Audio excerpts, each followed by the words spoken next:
Je me souviens de l'aube, de ce moment suspendu avant que la lumière ne révèle tout.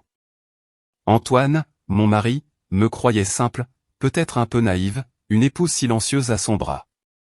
Il m'avait offert jadis un délicat bracelet Tiffany, me disant que je méritais enfin de me reposer, loin des tracas du monde. Il voyait une femme qui abandonnait ses ambitions, une âme tranquille à ses côtés. Mais cette tranquillité n'était pas de la faiblesse, ni de la résignation. C'était une observation attentive, une patience profonde, une capacité à voir les fissures invisibles sous le vernis le plus brillant. Je voyais au-delà des apparences, bien avant que lui ne se rende compte de quoi que ce soit. Mais la vraie nature des choses, la vérité crue et implacable, ne s'est révélée pleinement qu'au moment où son monde, notre monde, a commencé à s'effondrer. Et ce matin-là, à 4h13, dans le silence de notre appartement parisien, l'aube allait enfin se lever sur cette vérité. L'aube sur Manhattan se faufilait timidement à travers les baies vitrées de Montpentouse du 16e arrondissement, il était 4h13 du matin. L'ascenseur émit son bourdonnement familier, et Antoine Delacroix, grand, séduisant, et visiblement éméché, en sortit. Sa chemise de smoking était à moitié déboutonnée, l'air imprégné d'un parfum de Dior sauvage, une odeur que je connaissais trop bien, mais ce matin-là, elle portait une dissonance étrangère. Le sol de marbre reflétait son pas arrogant. Il pensait rentrer chez lui, dans sa bulle dorée, sans un nuage à l'horizon. Mais sur l'îlot de la cuisine, sous la lueur douce des suspensions, il y avait un dossier manille. À côté, un stylo Montblanc argenté, le même que celui qu'il m'avait offert il y a des années pour signer nos premiers contrats ensemble, et un iPhone dont le témoin d'enregistrement clignotait d'un rouge implacable. Une tasse de tisane froide, à la camomille, se tenait là aussi. En face de tout cela, j'étais là, Isabelle Laurent, enceinte de 6 mois, ma main posée sur mon ventre arrondi, comme un bouclier invisible. Mon regard était fixe, mes yeux creux des larmes déjà versées, mais ma voix restait étonnamment stable. Aux longues nuits, ai-je demandé, la pointe d'un fer froid dans chaque mot. Antoine s'est figé. Un sourire narquois a traversé son visage. « C'est quoi ce drame à 5h du matin » a-t-il lancé, jetant ses clés de Mercedes sur le comptoir. J'ai hoché la tête vers le dossier. « Ce n'est pas un drame, Antoine, c'est un divorce. » Il a ri, ce rire creux qui a toujours eu le don de m'énerver, pensant que je bluffais, que mes hormones de femme enceinte me jouaient des tours. « Tu es hormonale, Isabelle, retourne te coucher. » Mais je n'ai pas scié. J'ai glissé mon téléphone vers lui sur le comptoir. « Tu es rentré du Bristol, Antoine. » Chambre 504. Chloé Valois s'est enregistrée sous ton nom. Et notre concierge, Jean, a eu la gentillesse de m'envoyer la vidéo par erreur. Son sourire a pâli. « Tu m'as espionné ?» Non, ai-je répondu doucement, le concierge l'a envoyé par erreur. Tu devrais le remercier d'avoir étiqueté ta maîtresse comme Madame Delacroix, cela a simplifié les choses. Il a regardé la séquence, les images floues mais indéniables, eux deux, enlacés, ivres, un baiser dans l'ascenseur. Le son de son propre rire a résonné dans la cuisine, un écho désagréable et familier. Sa mâchoire s'est serrée. Cela ne veut rien dire. Peut-être ai-je murmuré, ma voix toujours basse, mais pour moi, cela veut tout dire. Le bébé a bougé sous ma paume, une petite poussée de vie dans ce chaos. J'ai stabilisé ma respiration. Prends tes affaires. Tu trouveras une housse de vêtements près de la porte. J'ai déjà changé les serrures. Sa voix s'est durcie. Mais tu ne peux pas me jeter hors de ma propre maison. Je me suis levé lentement, mon ventre menant le mouvement, et j'ai répliqué, ce n'est pas un foyer, Antoine, c'est une scène, et ton rôle est terminé. Il a commencé à protester, mais 2 gardes de l'immeuble, en uniforme, sont apparus, convoqués discrètement par Jean, le vieux concierge, qui avait vu bien trop de scènes similaires. La colère d'Antoine a éclaté. « Mais tu vas le regretter, Isabelle. » « Je le regrette déjà, ai-je répondu, chaque fois que j'ai cru que tu changerais. » Tandis que les gardes l'escortent vers l'ascenseur, il s'est tourné, désespéré de garder le contrôle. Mais tu penses que quelqu'un te croira? Tu n'es qu'une. Ai-je dit, l'interrompant, mon ton final, une femme qui a refusé de s'agenouiller. Les portes de l'ascenseur se sont refermées, coupant son visage en pleine grimace. Le silence qui a suivi était plus lourd que le chagrin. J'ai expiré, posé ma main sur mon ventre, et j'ai murmuré, « Tu es en sécurité maintenant, mon petit. » À travers la fenêtre, la silhouette de Paris brillait comme 1000 témoins. La neige a commencé à tomber, douce, indulgente, et froide. Et quelque part, dans cette aube tranquille, une femme est devenue son propre salut. Je me souviens de l'époque où les lumières de Paris ne signifiaient pas seulement la trahison, mais l'émerveillement. C'était il y a 7 ans, j'avais 25 ans et j'étais une organisatrice d'événements pleine d'ambition. Mon monde était fait de listes, de budgets, et de l'art de transformer des espaces banals en lieux magiques. Je me suis revu danser à travers une salle de bal fastueuse d'un château en dehors de Paris, où des guirlandes lumineuses scintillaient comme des étoiles. Mon casque grésillait d'instructions, ma voix était claire, pleine de vie. Table 7, besoin de champagne, avais-je dit à l'époque. C'est à ce moment-là que je l'ai vu pour la première fois, Antoine Delacroix. Il était appuyé contre le bar en marbre, son smoking impeccable, son sourire dangereux.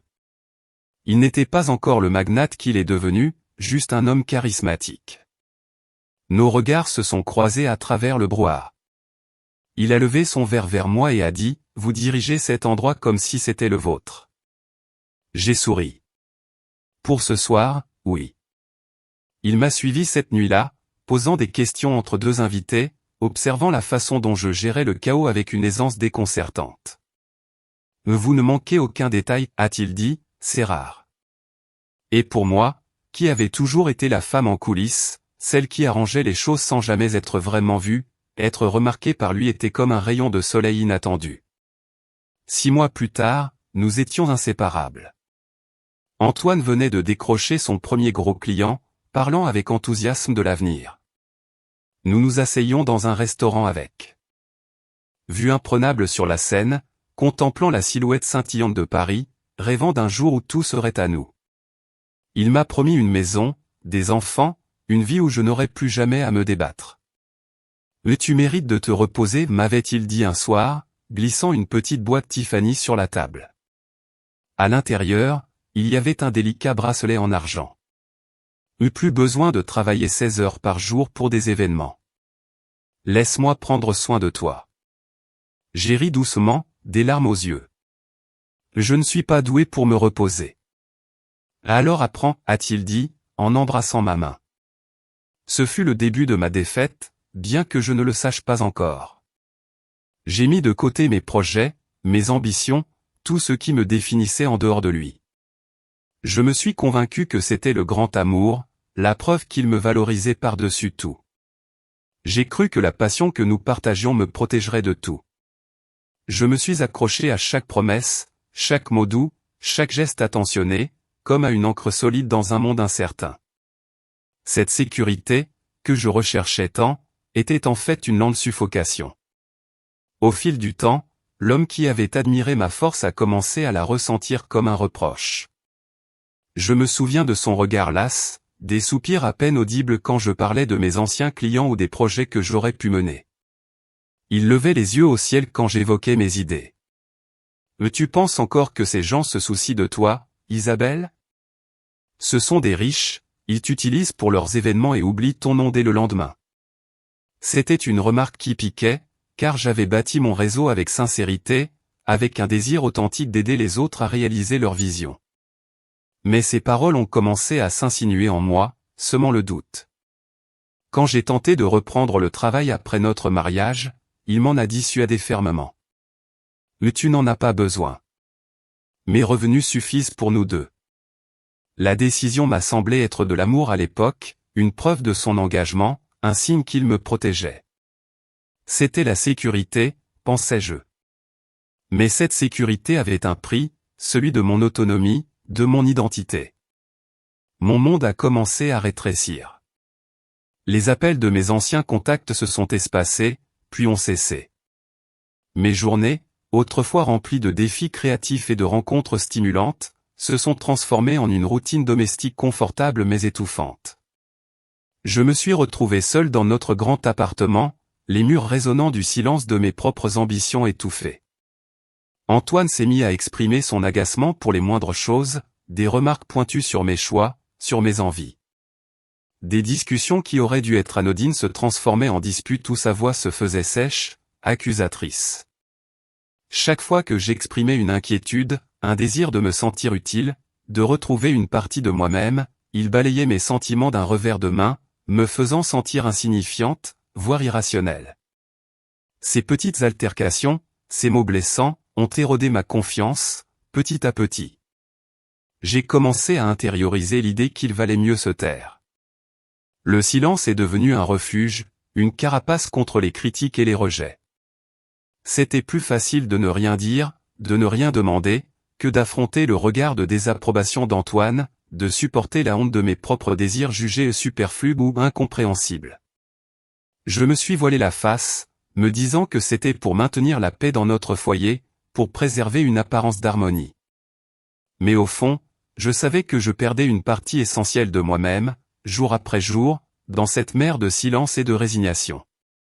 Puis est venue la grossesse, notre miracle, l'espoir d'un renouveau. Au début, Antoine était aux anges, vraiment. Il a acheté de minuscules chaussures Dior pour bébé, des vêtements de créateur, et lisait des livres de parentalité le soir, me racontant les chapitres sur les premiers sourires, les premiers pas. Il imaginait déjà Gabriel, notre petit garçon, dans les bras. Pour un temps, cette nouvelle vie qui grandissait en moi a semblé raviver la flamme entre nous, ou du moins, masquer les fissures devenues trop profondes. C'était une joie fragile, une bulle d'optimisme dans laquelle je me suis réfugié, espérant qu'elle serait assez forte pour résister à la réalité de notre mariage. Mais à mesure que mon ventre s'arrondissait, sa patience s'est amenuisée. Les petits gestes tendres se sont faits plus rares, remplacés par une irritabilité croissante. Ne stresse pas le bébé, a-t-il claqué un jour quand je pleurais doucement, submergé par les émotions et la solitude. Ces mots étaient comme des coups secs, chaque fois. Il a commencé à rester tard au travail, invoquant des dîners d'investisseurs ou des réunions importantes dont je ne comprendrais pas l'enjeu. Au début, j'ai essayé de poser des questions, de montrer de l'intérêt, de comprendre son emploi du temps. Mais ses réponses étaient évasives, ses regards fuyants. Les mensonges sont devenus flagrants, transparents même, mais j'ai cessé de demander. Le silence était plus facile à supporter que l'humiliation de connaître la vérité, de sentir son éloignement grandir chaque jour un peu plus. Mieux valait ne pas savoir que d'être confronté à la trahison. La dernière fois que je m'étais sentie vraiment heureuse, c'était la nuit où nous avions traversé le Pont-Neuf, la silhouette de Paris scintillante comme une promesse éternelle. J'avais filmé cela avec mon iPhone, sa main sur le volant, son rire emplissant la voiture. Je pourrais vivre éternellement dans cette ville, avais-je murmuré. Avec moi, tu le feras, avait-il répondu. Maintenant, des mois plus tard, je rejouais cette vidéo en boucle, parfois juste pour entendre ce rire, cette version de lui que j'avais aimé. Mais ce rire sonne comme une autre vie, une vie qui ne m'appartenait plus, une vie qui s'était évaporée comme la brume matinale sur la Seine. Je coupais le son et la regardais en silence, ma main caressant mon ventre, sentant la présence constante de Gabriel, mon seul réconfort. Maintenant, je suis là, dans l'appartement de Claire, ma meilleure amie et avocate, une bulle de chaleur et de sécurité qui contraste si violemment avec la froideur de mon propre foyer. Cette d'ailleurs est un refuge, un espace où je peux respirer sans la présence étouffante de la désillusion. Je me sens comme une naufragée rejetée sur une île inconnue, mais cette fois-ci, je ne suis pas seul. Claire est une femme d'une force tranquille, une ancre dans ma tempête. L'épuisement m'a frappé de plein fouet, une fatigue profonde qui traverse l'âme. J'ai pris ma douche lentement, frottant chaque parcelle de peau, comme pour effacer le parfum qui n'était pas le mien, un parfum que j'avais senti sur Antoine la nuit de la trahison. Mes larmes se sont mêlées à l'eau, un lavage symbolique, un adieu à l'ancienne Isabelle. Quand je suis sorti, Claire avait déjà préparé des formulaires, des relevés bancaires, des numéros de compte, des listes d'actifs communs. Mon alliance, si longtemps un symbole de nos vœux, a brillé un instant avant que je ne la fasse glisser de mon doigt, la posant avec une détermination silencieuse à côté de mon MacBook. Claire a levé les yeux. « Tu veux que je dépose les papiers aujourd'hui ?» J'ai hésité un instant, mon regard fixé sur cet anneau d'or, le témoin muet de tant de promesses brisées. « Oui, ai-je dit d'une voix ferme, avant que je ne change d'avis. Nous avons passé des heures à éplucher des reçus. C'est là que j'ai trouvé la facture de l'hôtel Le Bristol de la nuit dernière, débitée sur notre carte commune. Il n'a même pas pris la peine de le cacher, ai-je murmuré, une pointe d'amertume et d'incrédulité dans la voix. « Tant mieux, a dit Claire, plus facile pour moi de prouver le gaspillage des biens conjugaux. » Mon estomac a gargouillé, rappel de la vie qui continuait. Nous avons mangé une soupe à emporter en silence. Dehors, des sirènes lointaines résonnaient. Claire a finalement brisé le calme.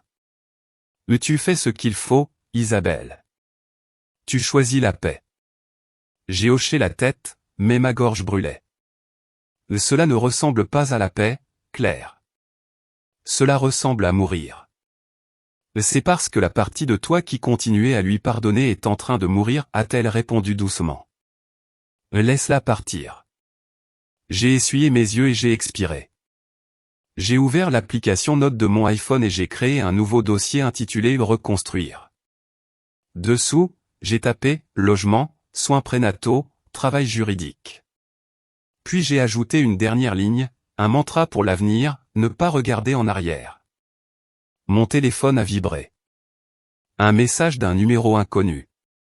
Nous devons parler, Antoine a écrit, pour le bien du bébé. Pour le bien de son contrôle, ai-je pensé. J'ai bloqué son numéro sans lire plus loin. Plus tard cette nuit-là, je me suis tenu près de la fenêtre de Claire, surplombant le jardin du Luxembourg. Des flocons de neige flottaient sous les lampadaires. J'ai tenu l'échographie contre la vitre. Le reflet de mon ventre s'alignait parfaitement avec le minuscule contour sur la photo. J'ai murmuré, il n'y a que nous deux maintenant, mon petit. Les mots de mon médecin, Sophie Bernard, m'étaient revenus, entourez-vous de personnes qui croient en vous. Le rire de Claire venant de l'autre pièce, le faible bourdonnement de la ville, la chaleur de ce foyer temporaire. Ce n'était pas encore la victoire, mais c'était la preuve de ma survie. J'ai posé l'échographie à côté de mon bracelet Tiffany sur la table de chevet et j'ai éteint la lumière. Dehors, Paris continuait de vibrer, inconsciente qu'une révolution tranquille venait de commencer à l'intérieur d'un petit appartement. Le matin après la tempête, l'appartement de Claire sentait bon le café fort et la cannelle, une odeur réconfortante qui contrastait avec l'amertume grandissante dans mon cœur. Sur la table de cuisine, au milieu de piles de documents que nous avions extraits de nos comptes communs, je parcourais mon téléphone, chaque geste délibéré, comme un chirurgien tranchant une matière putride.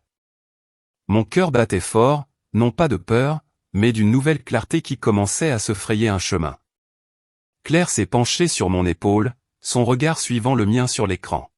« Tu as trouvé quelque chose d'utile ?» Mon pouce s'est arrêté sur un visage familier de blonde. C'était Chloé Valois, responsable des relations publiques, une jeune femme que j'avais croisée parfois lors d'événements, une de ces figures qui gravitent dans le monde d'Antoine. Là, une image volée la montrait aux palmes cours du Bristol, des verres de champagne trinqués à 2h07 du matin. La légende disait, avec une audace déconcertante, à l'homme qui sait ce que je mérite. Mais ce n'était pas seulement la photo qui m'a glacé. C'était le détail qui m'a transpercé, dans le coin de l'image, une silhouette floue, mais sans équivoque, portait les boutons de manchette inimitables d'Antoine, en argent gravé, ceux-là même qu'il avait fait faire sur mesure pour notre anniversaire de mariage. J'ai eu le souffle coupé. Il lui avait donné mon cadeau d'anniversaire, le nôtre. C'était une humiliation personnelle d'une cruauté inouïe. Les yeux de Claire se sont rétrécis. Parfait. C'est traçable. Ces boutons de manchette étaient assurés sous ton nom, Isabelle. C'est une preuve matérielle. J'ai hoché la tête, comme anesthésié, sauvegardant la publication, documentant chaque horodatage. Ma main tremblait légèrement en capturant l'écran de la publication suivante. Chloé affichait un bracelet Cartier d'amour, le même que j'avais tant désiré, que j'avais montré à Antoine il y a des années. Il avait dit à l'époque que c'était trop ostentatoire pour une femme au foyer. L'humiliation, cette fois, m'a frappé comme une décharge électrique sous la peau, froide et brûlante à la fois. La voix de Claire est restée calme, stable, professionnelle. Nous pouvons utiliser cela. Cela prouve que l'aventure a commencé bien avant que tu ne déposes les papiers. C'est un adultère manifeste et un détournement de fonds communs, la dette matrimoniale est claire. Mais je l'entendais à peine, mon esprit vagabondait déjà dans les halls de marbre du Bristol, aux chandeliers, aux miroirs dorés, imaginant les scènes que j'avais vues en photo. J'avais autrefois organisé des galas de bienfaisance là-bas, accueillant les invités avec grâce et chaleur. Cette même salle de bal était maintenant le théâtre de ma trahison. Un nouveau message a illuminé mon écran, d'un numéro inconnu. « Mais tu n'as pas à te battre avec moi, Isabelle », Antoine avait écrit, « tu regretteras de rendre ça public. » Mes doigts ont plané au-dessus du clavier, puis je l'ai supprimé sans répondre. Aucune réponse est parfois la meilleure des réponses, c'est ce que j'ai appris. Puis un autre signal, cette fois d'Instagram. Un message direct de Maxime Girard. J'ai cligné des yeux, surprise. Je n'avais pas entendu ce nom depuis plus d'1 an, depuis un gala de bienfaisance pour la lutte contre le cancer que nous avions organisé ensemble. Antoine s'était toujours moqué de lui, l'appelant le moine milliardaire. Le message de Maxime était court, empreint de sa gentillesse habituelle. J'ai vu la nouvelle. Es-tu en sécurité? J'ai hésité, incertaine de comment répondre. Devais-je accepter de l'aide? Mais le besoin d'un soutien, d'une forteresse, s'est imposé. J'ai finalement tapé, j'y travaille. Quelques secondes plus tard, la bulle de saisie est apparue. Et si tu as besoin d'un endroit pour travailler ou respirer, je te dois ça. Pas de presse, juste une porte qui ferme à clé. J'ai fixé l'écran, submergé par la façon dont la gentillesse pouvait peser plus lourd que la cruauté d'Antoine. Claire a jeté un coup d'œil. Et qui est-ce? Un ancien client, ai-je dit, peut-être un vieil ami. Accepte l'aide, a conseillé Claire. Eux-mêmes les guerriers ont besoin d'une forteresse. Le reste de la journée s'est déroulé dans un flou de captures d'écran et de preuves imprimées. J'ai créé un dossier intitulé « Chronologie de la trahison ». Chaque fichier contenait une date, un reçu, un lieu. J'y ai inclus la déclaration de Jean, le concierge de l'immeuble. Il avait vu Antoine faire entrer une jeune femme vers 4 heures du matin. Le schéma était indéniable, une histoire qui se répétait avec une régularité glaçante. J'ai continué à chercher, méticuleusement, comme si chaque chiffre, chaque date pouvait me donner un peu plus de clarté. La nuit avançait, les lumières de Paris vacillaient au loin. C'est là que, fouillant dans les comptes partagés, les mêmes que ceux qu'Antoine pensait que j'avais oubliés, j'ai trouvé le dernier coup de poignard. Des virements bancaires, des dîners coûteux, des notes d'hôtel, et finalement, un paiement à un avocat spécialisé dans les divorces, daté de 3 jours avant que je ne découvre Chloé. Il avait tout planifié. Mes mains tremblaient si fort que j'ai failli laisser tomber la souris.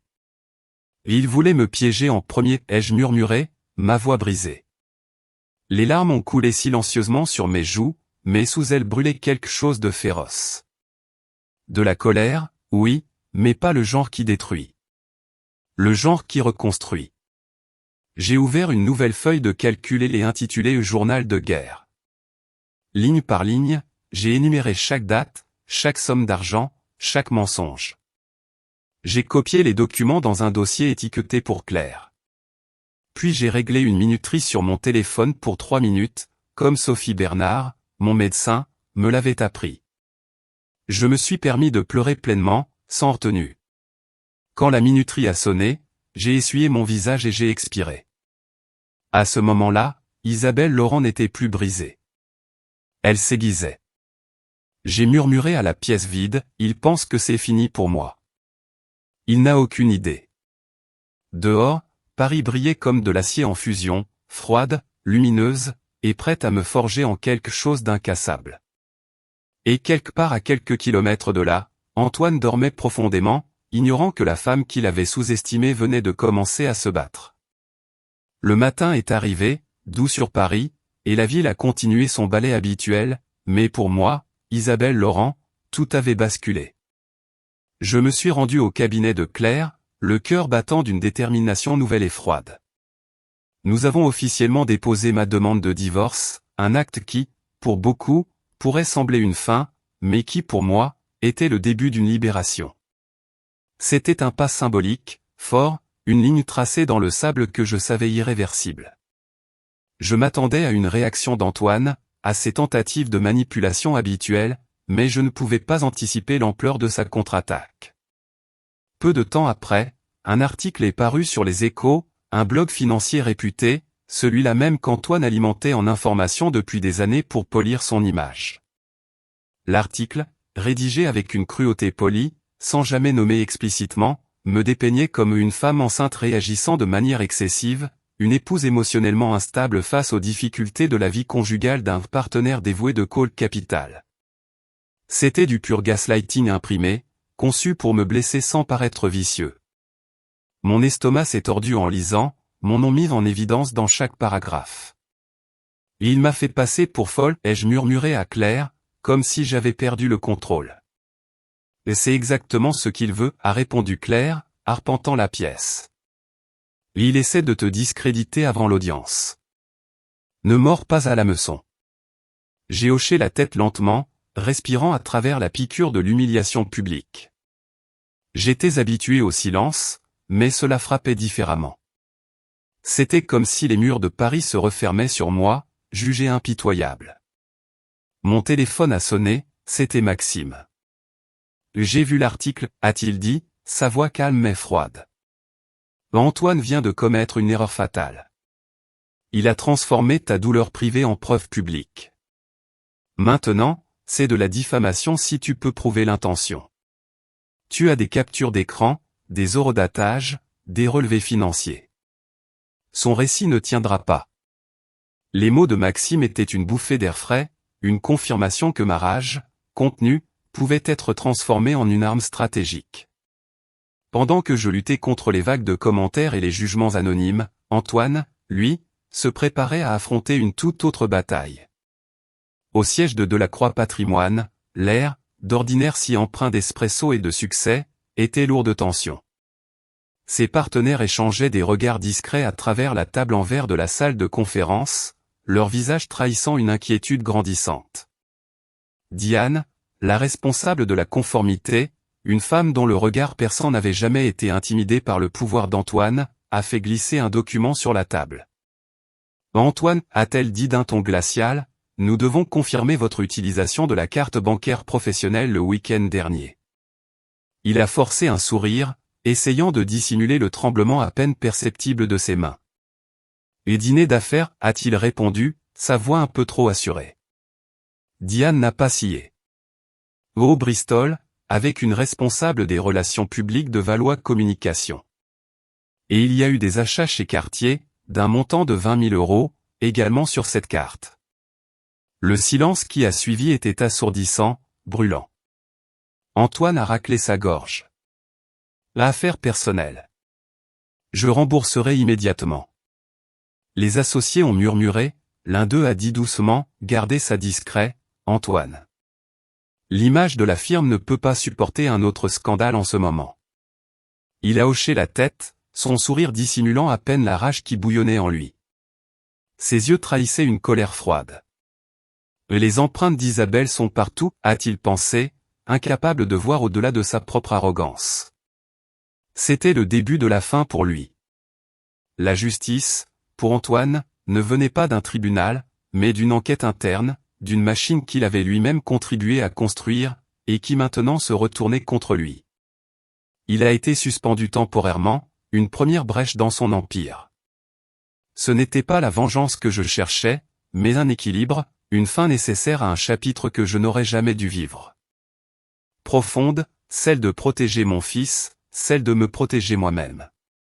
Au loin, je pouvais imaginer Antoine fixant son propre reflet dans la vitre de sa salle de réunion, réalisant que l'empire qu'il avait bâti sur des mensonges commençait à se fissurer, silencieusement, parfaitement. Le point de non-retour était franchi, pour lui comme pour moi. C'était la fin d'une époque, le début d'une autre. Le jour de l'audience est arrivé, sous un ciel gris et bas au-dessus de la rive droite de Paris. Le palais de justice, forteresse de marbre et de pas résonnants, me semblait plus froid que d'habitude ce matin-là. Je me suis assise sur un banc de bois dur, à l'extérieur de la salle d'audience 4B, ma main posée sur la courbe douce de mon ventre, comme pour rassurer Gabriel et moi-même. Mon cœur battait en rythme avec celui de mon bébé, régulier mais rapide, un rappel constant de la vie qui continuait. Claire a ajusté sa veste de tailleur, feuilletant une dernière fois les dossiers remplis de preuves, les relevés bancaires, l'affidavit de Jean, et la description de la vidéo de l'ascenseur. Son professionnalisme manquerait, me donnait une force tranquille. « Tu es prête ?» a-t-elle demandé, son regard affirmé croisant le mien. « Autant que je pourrais l'être », ai-je répondu, la voix étonnamment claire. De l'autre côté du couloir, Antoine se tenait avec son avocat, son arrogance, bien que diminuée par les scandales récents, n'était pas entièrement éteinte. Il portait son costume bleu marine préféré, celui dont il disait toujours qu'il lui donnait l'air présidentiel, un costume qui avait jadis incarné nos espoirs. Mais maintenant, sa cravate était de travers, ses yeux trahissaient une fatigue profonde. Les semaines de tourmente l'avaient visiblement vieilli. Lorsque l'huissier a appelé notre affaire, les deux parties se sont levées, et nous sommes entrés dans la salle d'audience, où l'air sentait faiblement le papier et la pluie. La juge Emerson, une femme âgée aux lunettes acérées et aux instincts encore plus vifs, a pris place. Son regard a balayé la salle, s'attardant un instant sur Antoine, puis sur moi. « Mais commençons » a-t-elle dit, d'une voix froide et ferme, sans un trait d'émotion. L'avocat d'Antoine a commencé par un monologue bien répété, une plaidoirie lissée par l'expérience et le cynisme. Il a parlé de la perturbation familiale, de la mauvaise communication exagérée par les médias sociaux, tentant de minimiser les faits. Il a dépeint Antoine comme un mari dévoué, sous le stress d'une situation personnelle complexe, me présentant comme une épouse émotionnellement instable pendant la grossesse, dont les réactions étaient excessives et injustifiées. J'ai écouté en silence, ma mâchoire serrée, mes doigts s'enfonçant dans mon carnet, chaque mot de cet homme me frappant comme une gifle. Mais j'ai attendu, fidèle à ma résolution de laisser les faits parler d'eux-mêmes. Je savais que ma force ne résidait pas dans la riposte verbale, mais dans la vérité silencieuse que nous avions méticuleusement bâtie. Quand ce fut le tour de Claire, elle s'est levée lentement, avec une dignité naturelle qui remplissait l'espace. « Votre honneur » a-t-elle commencé, sa voix claire et posée. « Nous ne sommes pas ici à cause des ragots, ou d'une prétendue instabilité émotionnelle. Nous sommes ici à cause des faits, et uniquement des faits. » Elle a exposé la chronologie des événements avec une précision chirurgicale, sans un mot de trop. Les reçus de l'hôtel Le Bristol, les transactions suspectes chez Cartier, tout ce que nous avions découvert ensemble. Puis elle a évoqué les images de sécurité de l'appartement du 16e arrondissement, et a fait référence à la déclaration écrite de Jean, notre concierge, qui corroborait ma version des faits. Les preuves tombaient une à une, non pas comme des coups de marteau bruyants, mais comme des gouttes d'eau régulières et implacables qui érodent la pierre. Elle a mis en lumière la façon dont Antoine avait utilisé la carte bancaire professionnelle pour des dépenses personnelles extravagantes, et comment il avait, sans vergogne, dilapidé des biens communs. Puis, Claire a fait signe à Jean, notre concierge, qui s'est avancé, l'air nerveux mais déterminé, jusqu'au box des témoins. Son visage honnête contrastait avec l'opulence du lieu. Monsieur Jean a demandé Claire d'une voix douce mais ferme, « Pouvez-vous décrire ce que vous avez vu la nuit du 17 décembre ?» Jean s'est raclé la gorge, son regard cherchant le mien un instant, un signe de soutien silencieux. Monsieur Delacroix est rentré vers 4 heures du matin avec une jeune femme, a-t-il dit d'une voix claire. Et ils sont montés ensemble. Je les ai vus à travers les portes vitrées de l'ascenseur. Et vous êtes sûr que c'était lui, a insisté Claire. Oui, madame. J'ai travaillé 20 ans dans cet immeuble. Je reconnaîtrais son visage n'importe où. L'avocat d'Antoine a bondi. Objection. Non pertinent pour l'occupation de la propriété. La juge Emerson l'a écarté d'un simple geste de la main. Rejeté. Continuez. Claire a souri légèrement. Merci, votre honneur. Non pertinent pour l'occupation peut-être, mais crucial pour la crédibilité de toutes les parties présentes. La salle a murmuré doucement. Antoine a gigoté sur sa chaise, son masque commençait à se fissurer, une panique à peine visible dans ses yeux. Enfin, Claire a présenté la dernière pièce à conviction, la plus cinglante. Nous soumettons ce message texte, votre honneur, envoyé par Monsieur Delacroix à ma cliente, menaçant de représailles après qu'elle a déposé sa pétition. La juge l'a lu en silence, son visage impassible. Tu le regretteras. Tu as ruiné ma vie, lisait le message. Elle l'a posé, son regard perçant s'est posé sur Antoine. Monsieur Delacroix, est-ce votre message? Antoine a hésité, sa voix à peine audible. C'était de la frustration, pas une menace. La frustration ne justifie pas le harcèlement, a répliqué la juge sèchement, sa voix claquant dans le silence. Le silence qui a suivi était suffocant, pesant de tout le poids des vérités révélées. Finalement, la juge Emerson a retiré ses lunettes, ses yeux fatigués mais fermes. Voici ma décision, a-t-elle annoncé, sa voix résonnant avec une autorité incontestable. Madame Laurent est autorisée à occuper seule et temporairement la résidence du 16e arrondissement jusqu'à la fin de sa récupération postnatale. Monsieur Delacroix est limité au contact indirect et doit communiquer uniquement par l'intermédiaire de son avocat. Une divulgation financière complète sera ordonnée immédiatement. Claire a serré ma main sous la table, une étreinte discrète mais puissante. C'est une victoire nette, a-t-elle murmuré. Antoine, lui, avait le visage durci par la défaite. Il m'a regardé pour la première fois, les yeux pleins d'un mélange de colère et d'incrédulité, mais je n'ai pas scié. J'ai maintenu mon regard, sentant une force nouvelle m'habiter. Quand le verdict a été prononcé, j'ai expiré comme si j'avais retenu mon souffle pendant des années, un soupir de soulagement profond et libérateur. Dehors, la pluie avait cessé. Les marches du palais de justice brillaient sous la lumière de l'après-midi. Des journalistes rôdaient à proximité, sentant une histoire, mais trop prudents pour s'approcher. Je les ai ignorés, mon regard tourné vers l'avenir. Claire a passé un bras autour de moi. Il perd le contrôle, a-t-elle dit. Il l'a déjà perdu, ai-je répondu doucement. Il ne le sait juste pas encore. J'ai levé les yeux vers la silhouette grise de Paris, lourde, infinie, vivante. Et dans mon cœur, une phrase résonnait, légère et pourtant si puissante, la justice ne rugit pas toujours. Parfois, elle chuchote, tu es libre maintenant. 2 jours après l'audience, Paris semblait plus calme, comme si la ville elle-même retenait son souffle. J'ai marché dans le jardin du Luxembourg au frais du matin, une main serrant mon manteau, l'autre posée protectrice sur mon ventre, sentant la présence de Gabriel. L'air sentait la neige et le café brûlé, un mélange âpre mais familier. J'étais épuisé, une fatigue profonde me traversait l'âme, mais une calme sérénité se cachait sous elle, une paix étrange et stable qui ne vient qu'après avoir survécu à une tempête. Mon téléphone a vibré. C'était un message de Claire.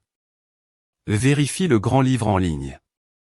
J'ai arrêté de marcher, mon pouce tremblant en ouvrant le lien. Le titre a frappé comme un marteau, Delacroix Patrimoine sous enquête interne pour violations éthiques. En dessous, le sous-titre disait, avec une précision clinique, des preuves anonymes révèlent un détournement de fonds de l'entreprise, un manquement à la confiance fiduciaire et une inconduite personnelle impliquant l'associé principal Antoine Delacroix. J'ai eu le souffle coupé. L'article était clinique, précis, sans sensationnalisme ni ragot, juste des faits concrets, des captures d'écran, des reçus, une chronologie implacable. C'était tout ce que Claire avait rassemblé, tout ce que j'avais vécu, maintenant écrit dans une encre froide et indéniable. Le message de Maxime est arrivé quelques instants plus tard. Il est en vogue. Ne lis pas les commentaires. Respire juste. Mais je les ai lus quand même. Des milliers d'étrangers débattant, sympathisant, s'excusant, certains cruels, d'autres gentils. Mais le vent avait tourné. Le monde voyait enfin la vérité. À midi, j'étais au bureau de Claire. Les fenêtres étaient remplies de la lumière hivernale gris-bleu. Claire souriait, un soulagement palpable sur son visage. Le blogueur Marc, c'est lui qui l'a fait fuiter. Je suppose qu'il voulait se racheter. J'ai cligné des yeux, une lueur de surprise me traversant. Il a exposé Antoine. Tout le dossier.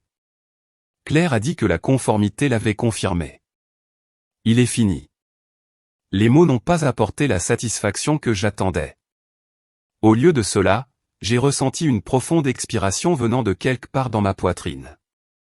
La douleur s'est relâchée, remplacée par une émotion plus douce, celle de la clôture. Pourtant, mon téléphone ne cessait de vibrer.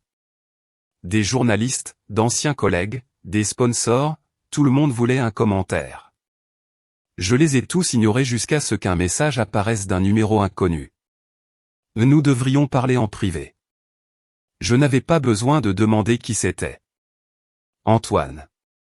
Claire a regardé le message et a secoué la tête. Il est désespéré. Laisse-le mijoter. J'ai hoché la tête mais j'ai fixé le message pendant un long moment avant de le supprimer. Pas de réponse. Ne plus lui donner de pouvoir. Plus tard dans l'après-midi, Maxime m'a invité à prendre un café au restaurant sur la Seine, un endroit tranquille au bord de l'eau. La silhouette de Paris scintillait de l'autre côté de l'eau, la ville bourdonnant au loin, mais sans l'agitation qui nous avait tant marqué Antoine et moi. Je me suis assise en face de lui, la vapeur s'élevant de ma tasse, un parfum réconfortant dans l'air. « Tu l'as fait » a dit Maxime, son regard rempli d'un respect sincère. Il est hors de la firme. Ses comptes sont gelés en attendant un examen. Je n'ai rien fait, ai-je dit doucement. La vérité l'a fait. Il m'a observé un instant. Tu sais, Isabelle, la plupart des gens auraient cherché la vengeance. Toi, tu as cherché la paix. J'ai souri faiblement. Peut-être que j'étais fatigué de brûler avec lui. Maxime a hoché la tête. Que vas-tu faire maintenant ? J'ai regardé par la fenêtre, le reflet de l'horizon vacillant sur la vitre. Travailler, élever mon bébé, construire mon entreprise. Je veux redessiner la beauté. Je veux me rappeler que quelque chose de bon peut encore surgir des ruines. Maxime s'est appuyé en arrière, l'admiration dans ses yeux. Alors tu le feras, car tu t'es déjà reconstruite. Ce soir-là, je suis rentré à l'appartement de Claire. J'ai sorti mon bracelet Tiffany, l'ai tenu un instant, le laissant capter la faible lumière. Ce n'était plus un rappel douloureux, mais un trophée silencieux. Puis je l'ai placé dans une petite boîte en velours étiquetée Gabriel. Un souvenir pour mon enfant, un rappel que la force ne rugit pas, elle perdure. En éteignant la lumière, mon téléphone a vibré à nouveau. Pas Antoine cette fois, mais une alerte d'actualité. Antoine Delacroix démissionne. Invoque des raisons personnelles. Le monde n'a pas pris fin. Il s'est juste corrigé. Dehors, la silhouette de Paris brillait sous un léger voile de neige. À l'intérieur, j'ai murmuré à mon enfant à naître, c'est fini. Parce que parfois, la victoire n'est pas bruyante. C'est simplement le moment où la vérité se tient debout et où les mensonges se taisent enfin. Le printemps est arrivé en douceur à Paris. La neige a fondu en flaques scintillantes le long du jardin du Luxembourg. L'air sentait légèrement les tulipes et la pluie, une promesse de renouveau. Moi, Isabelle Laurent, n'étant plus Madame Delacroix, n'étant plus définie par ma douleur, me tenais près de la fenêtre de mon nouvel appartement. Un espace petit mais ensoleillé, donnant sur les arbres verdoyants. La lumière du matin inondait les parquets, réchauffant le berceau qui se trouvait près de mon bureau. À l'intérieur, bébé Gabriel dormait, ses joues douces et roses, ses minuscules respirations emplissant la pièce de paix. J'ai bougé doucement, plaçant un vase de lys sur la table à côté d'un document encadré, le jugement de divorce définitif. Dessous reposait la première facture de Laurent Événement, mon entreprise. Désormais réservée des mois à l'avance, preuve tangible de ma nouvelle voie. Au coin du bureau se trouvait mon vieux bracelet Tiffany, scintillant sous le soleil, un symbole de tout ce que j'avais enduré et surmonté, non plus un fardeau, mais une marque de résilience. Claire est arrivée en milieu de matinée avec du café et un sourire radieux. « Mais tu rayonnes » a-t-elle dit, me tendant une tasse. « Comment se passe la maternité ?» J'ai ri doucement, c'est l'épuisement le plus beau que j'ai jamais connu. Nous nous sommes assis ensemble, écoutant le doux bourdonnement de la ville en contrebas. « Le règlement a été effectué ?» a demandé Claire. « Hier, ai-je répondu. Le juge a approuvé la garde exclusive et la pension alimentaire en vertu de l'accord révisé. Les avocats d'Antoine avaient signé sans contestation, preuve de sa défaite irréversible. Je suppose qu'il est trop occupé à reconstruire sa réputation, a dit Claire d'un ton sec. J'ai haussé les épaules. Et il peut avoir son image. J'ai ma paix. Nous avons partagé un moment de calme, toutes deux souriantes. Le coup à la porte est venu doucement. J'ai ouvert pour trouver Maxime Girard tenant une petite boîte enveloppée de papier argenté. Il semblait légèrement mal à l'aise, comme s'il ne savait pas comment se tenir dans mon nouveau monde, un monde sans l'ombre d'Antoine. « Félicitations » a-t-il dit. « Pour tout. »« Tu n'étais pas obligé d'apporter quoi que ce soit » ai-je répondu. « Je sais » a-t-il dit, me tendant la boîte. « Mais je voulais. » À l'intérieur se trouvait un élégant stylo Montblanc gravé, de la même marque qu'Antoine utilisait autrefois pour la tromperie, maintenant renaissant comme un gage de création, un instrument pour écrire ma propre histoire. La gravure disait, pour la femme qui a réécrit son histoire. Ma gorge s'est serrée, touchée par la délicatesse du geste et la justesse des mots. Maxime, il a souri, son regard chaleureux. Tu as rappelé à beaucoup de gens à quoi ressemble la résilience, Isabelle. Moi y compris. J'ai baissé les yeux, ému par ses paroles. Je ne suis pas sûr de ce qui vient après. Ce que tu veux, a-t-il dit simplement. Et si jamais tu as besoin d'aide pour développer l'entreprise, je connais quelques investisseurs qui te doivent des faveurs. J'ai ri doucement. J'y penserai. Il m'a salué, s'arrêtant à la porte. Tu n'as plus besoin de personne pour te sauver, mais tu as construit quelque chose qui vaut la peine d'être soutenu. Après son départ, j'ai regardé autour de mon appartement. Les livres empilés soigneusement près de la fenêtre, la couverture de bébé drapée sur le canapé, le léger bourdonnement de la vie remplissant chaque recoin. Pour la première fois, j'ai réalisé que le silence que je craignais autrefois ressemblait maintenant à un foyer, à un havre de paix. J'ai ouvert mon ordinateur portable et j'ai commencé à taper, mes doigts bougeant avec détermination. Ce n'était pas un mémoire juridique ou une lettre. C'était un discours pour mon premier événement indépendant en tant qu'oratrice invitée, se reconstruire après une trahison. Antoine a chuté, non pas par manque de fortune ou de puissance des attributs qu'il exhibait fièrement. Son échec est né de son arrogance intrinsèque, de cette manie de juger les êtres à leur seule façade brillante et à leur position sociale, méprisant la valeur intrinsèque de sa compagne. Le dédain insidieux qu'il a voué à Isabelle, elle qui fut autrefois le socle discret de sa réussite, a semé les graines de sa propre ruine. La cause profonde de cette trahison ne résidait en aucune faiblesse d'Isabelle, mais bien dans l'insécurité latente et l'ego fragile d'Antoine. Il avait un besoin viscéral d'être indispensable, de tout contrôler, d'être le centre de toutes les attentions. Confronté à une Isabelle autonome, discrète mais résolument forte, une femme qui ne quémandait plus son approbation ni son regard, le monde bâti sur la manipulation d'Antoine s'est effondré. Il ne pouvait supporter une femme qui ne dépendait plus de lui. La véritable victoire d'Isabelle n'a pas résidé dans la vengeance ou l'humiliation publique d'Antoine. Ce fut sa ferme résolution à préserver sa dignité, à partir sans explication ni rancœur, et à vivre en accord avec ses propres valeurs.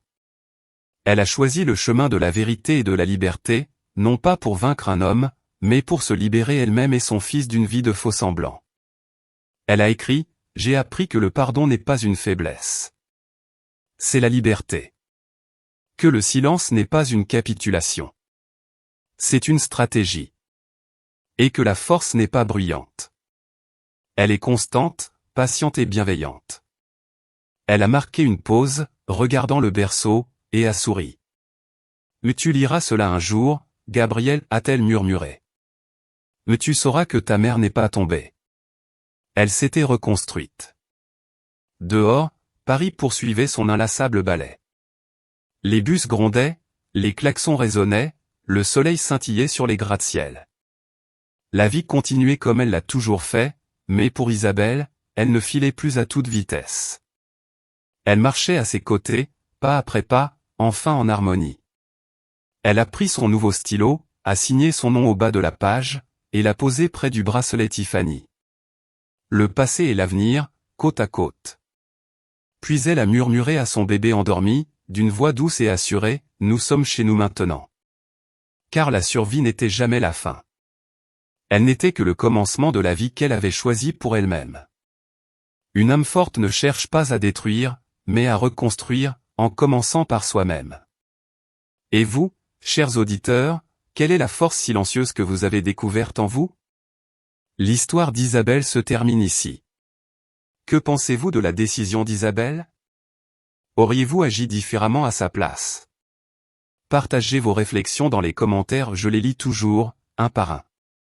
Si cette histoire vous a touché, ou vous a fait réfléchir, n'oubliez pas de laisser un pouce bleu, de la partager avec quelqu'un qui, vous le croyez, en sera également ému, et de vous abonner à la chaîne pour ne manquer aucune de nos prochaines explorations. Je vous donne rendez-vous pour la prochaine histoire et qui sait, la prochaine fois, c'est peut-être vous qui serez le narrateur. Cette histoire est fictive, et les actions présentées ne doivent pas être reproduites dans la vie réelle, regardez-la comme une réflexion sur les relations humaines.